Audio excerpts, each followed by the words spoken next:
Hey guys, this is Mohit Sharma. कैसे हैं सब लोग? सर हम कैसे हैं वो छोड़ो, जल्दी ये बताओ कि सर कौन कौन से ऐसे क्वेश्चन है जिनको चैलेंज करना चाहिए।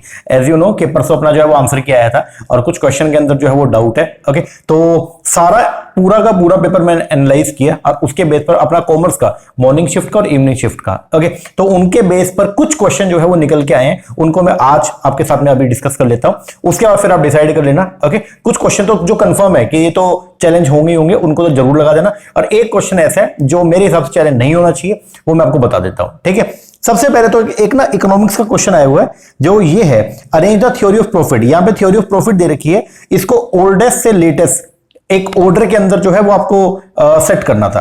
ठीक है, ये था होले का रिस्क थ्योरी ऑफ प्रॉफिट, एक है वॉकर का, क्लार्क का, कंप्यूटर का और नाइट का। ठीक है, इसका जो आंसर है वो एनटी ने दिया है BCADE। BC मतलब ये पहला, फिर दूसरा, फिर ये तीसरा, और फिर ये चौथा, और ये पांचवा। लेकिन एक्चुअल में जो आपका कंप्यूटर का थ्योरी है, ठीक है, कंप्यूटर इनोवेशन, ये नाइट थ्योरी के बाद में ये इसका इंप्रूवमेंट था। ठीक है ना, तो ये थोड़ा सा आप ध्यान रखना। ये जो क्वेश्चन है आपका, जो ये क्वेश्चन आईडी मैं आपको बता देता हूं, ये क्वेश्चन आईडी है इसका, लास्ट में है 5855, ये थोड़ा देख लेना एक बार आप। ठीक है ना, तो इसमें जो करेक्ट आंसर जो बनता है वो ये है, सीक्वेंस ये बनेगा BCAED। ठीक है ना कि BCADE। तो ये थोड़ा सा जो है ये गलत है। जो एंटी ने ऑप्शन आपको दे रखा है वो दिया हुआ सेकंड, और जबकि इसका करेक्ट आंसर जो बनता है वो बनता है फोर्थ आपका। ठीक है ना, तो इसको आप जरूर चैलेंज कीजिए, ये 100% जो है वो चैलेंज होगा। इसके लिए आप जो है वो इकोनॉमिक्स की DN द्विवेदी सर की बुक आती है, ये आप एक बार देख लेना। ठीक है ना, मैं आपको बुक भी दिखा दूं,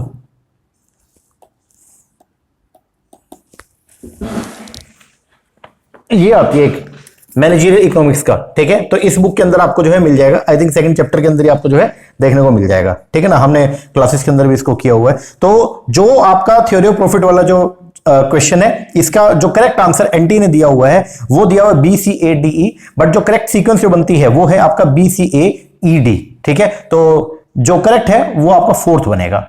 ठीक है ना, तो इसको आप चैलेंज कर सकते हो।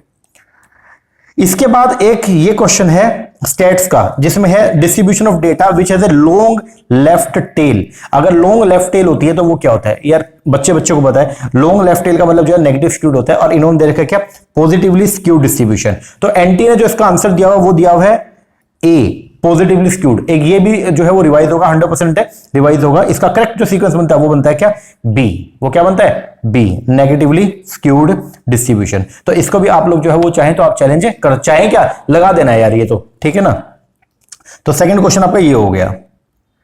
इसके बाद एक बैंकिंग का क्वेश्चन आपको जो है दे रखा है। बैंकिंग का क्वेश्चन है fully owned subsidiary of RBI, ये इसका क्वेश्चन आईडी है, थोड़ा देख लेना एक बार। ठीक है, इसके अंदर national housing bank, NABARD, DICGC, भारतीय रिजर्व बैंक, नोट मुद्रण प्राइवेट लिमिटेड, और ये आपका security trading corporation of India, ये आपको दे रखे हैं। एनटीए ने इसका जो आंसर था वो बताया ACD। बोले तो नेशनल हाउसिंग बैंक इन्होंने कवर किया है, नाबार्ड, DICGC कवर किया है, और एक भारतीय रिजर्व बैंक नोट मुद्रण प्राइवेट लिमिटेड की है, और NHB जो है इसका फुली ओन्ड सब्सिडियरी अब है ही नहीं। तो जो इसका आंसर है वो इसमें दे ही नहीं रखा करेक्ट आंसर तो। ठीक है ना, क्योंकि इसके अलावा और भी है, इफ्टास भी है। ठीक है ना, तो ये जो है सही नहीं है क्वेश्चन, ये क्वेश्चन में फॉल्ट है, ये क्वेश्चन ड्रॉप होगा। तो आप अगर चाहें तो आप इसको जो है क्या बोलते हैं, इसको भी आप जो है चैलेंज कर सकते हो। ठीक है, बाकी 100% है, ये क्वेश्चन तो आपका ड्रॉप होगा, नहीं भी करोगे तो भी इसको तो हटाया जाएगा क्योंकि क्वेश्चन में ही फॉल्ट है। ठीक है ना, तो ये आपका जो है वो गलत है क्वेश्चन, तो इसको भी अगर आप चाहें तो चैलेंज कर सकते हो इसको।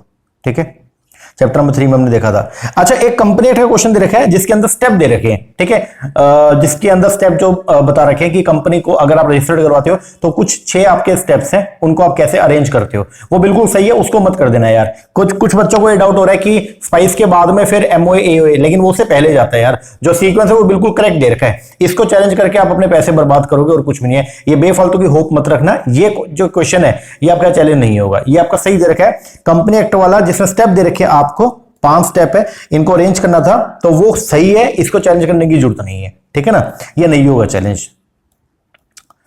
इसके बाद में एक दे रखा है विच of the following incident according condition जो एक्सप्लेन करती है inter group conflict. Inter group conflict का मतलब क्या होता है, दो ग्रुप का आपस में जो अगर कन्फ्लिक्शन होता है उसको बोलते हैं हम लोग क्या, इंटर ग्रुप कन्फ्लिक्ट।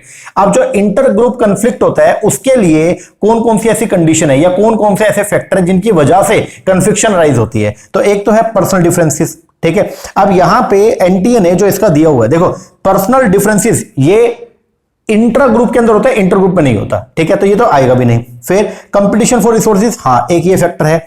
दूसरा है रोल इनकम्पेटिबिलिटी, ये नहीं आएगा। तीसरा है टास्क इंडिपेंडेंस। अब यहां पे और एक इन्होंने दे रखा है ई, जुरिसडिक्शन एम्बिगिटी।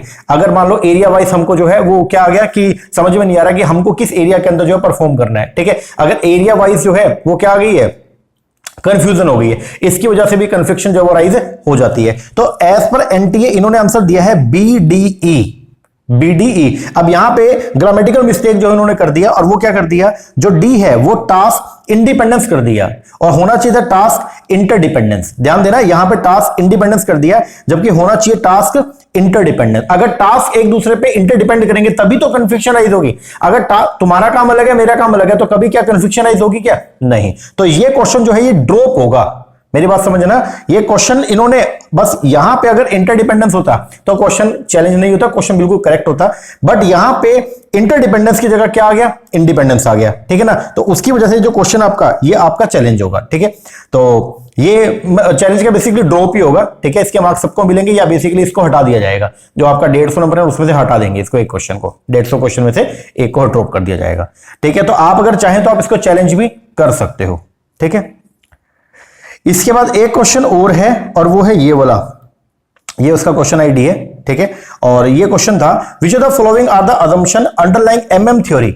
एमएम थ्योरी की, एमएम थ्योरी जो है आपका कैपिटल स्ट्रक्चर का, उसकी असम्पशन दे रखी है और आपको बताना है इनमें से कौन कौन सी असम्पशन जो है वो एमएम थ्योरी की है। तो अब ये जो क्वेश्चन है ध्यान देना, इस क्वेश्चन के अंदर बेसिकली इस क्वेश्चन में इन्होंने क्या कर रखा है, इन्होंने जो आंसर दिया वो एसीई। क्या क्या होती है असम्पशन, आप पहले बताओ। परफेक्ट कैपिटल मार्केट होती है क्या, यस। हेट्रोजीनियस एक्सपेक्टेशन होती है, नहीं सर होमोजीनियस, मतलब जितने भी इन्वेस्टर हैं उनकी एक्सपेक्टेशन एक जैसी है, तो ये नहीं आएगा।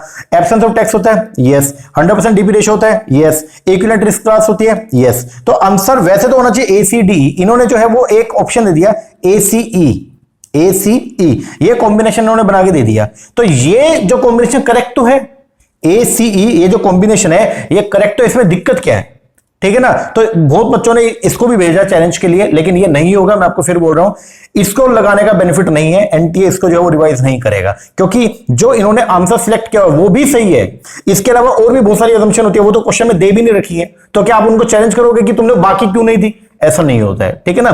तो इन्होंने जो कॉम्बिनेशन बना के दिया दैट इज अ एसीई, ये सही है, बिल्कुल ये सही है, इसमें कोई भी फॉल्ट नहीं है। तो ये जो क्वेश्चन है ये भी आपका चैलेंज नहीं होगा, ठीक है। तो इसको मेरे हिसाब से लगाने का बेनिफिट नहीं है। जो मुझे श्योर क्वेश्चन लग रहे हैं वो आपको मैंने बता दिए। एक तो आपका फर्स्ट क्वेश्चन था दैट इज द इकोनॉमिक्स वाला, ये 100% जो है वो रिवाइज होगा। एक आपका स्टेट वाला, ये 100% जो है वो रिवाइज होगा। एक आपका बैंकिंग वाला, ये आपका 100% है कि ये रिवाइज होगा। इसका कंपनी एक्ट वाला, इसका कोई चांस नहीं रिवीजन का। दूसरा ये जो है आपका मैनेजमेंट का, ओके, ओबी का, ये ऑर्गेनाइजेशन बिहेवियर का, तो इसके अंदर जो ये क्वेश्चन बेसिकली ड्रॉप ही होगा। ये चैलेंज क्या आप इसको करो, मतलब चैलेंज तो करो इसको जरूर, लेकिन ये क्वेश्चन बेसिकली आपका ड्रॉप ही होगा, ठीक है। तो जिस भी उसमें था एक बार देख लेना आप, ठीक है।